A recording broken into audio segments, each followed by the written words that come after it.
يا بني إسرائيل قد أنجيناكم من عدوكم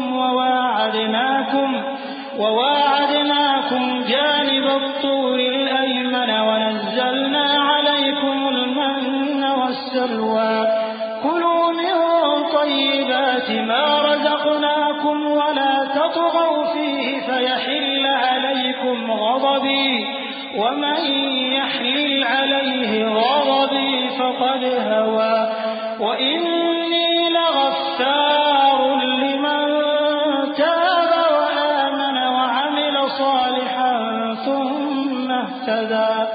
اے آل یعقوب، ہم نے تم کو تمہارے دشمن سے نجات دی اور تورات دینے کے لیے تم سے کوہ طور کی داہنی جانب مقرر کی اور تم پر من اور سلوہ نازل کیا اور حکم دیا کہ جو پاکیزہ چیزیں ہم نے تم کو دی ہیں ان کو کھاؤ اور اس میں حد سے نہ نکلنا، ورنہ تم پر میرا غضب نازل ہوگا، اور جس پر میرا غضب نازل ہوا وہ ہلاک ہو گیا۔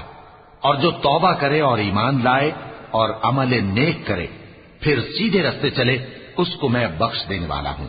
وما أعجلك عن قومك يا موسى قال هم أولئك على أثري وعجلت إليك رب لترضى قال فإنا قد فتنا قومك من بعدك وأضلهم السامري فرجع موسى إلى قومه غضبان أسفا قال يا قوم ألم يعدكم ربكم وعدا حسنا أفطال عليكم العهد أم أردتم أن يحل عليكم غضب من ربكم فأخلفتم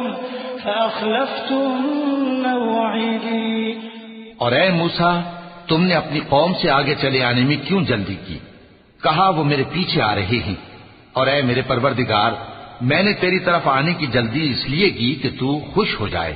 فرمایا کہ ہم نے تمہاری قوم کو تمہارے بعد آزمائش میں ڈال دیا ہے اور سامری نے ان کو بہکا دیا ہے۔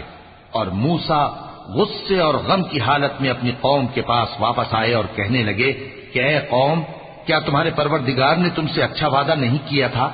کیا میری جدائی کی مدت تمہیں لمبی معلوم ہوئی، یا تم نے یہ چاہا کہ تم پر تمہارے پروردگار کی طرف سے غضب نازل ہو، اور اس لیے تم نے مجھ سے جو وعدہ کیا تھا اس کے خلاف کیا؟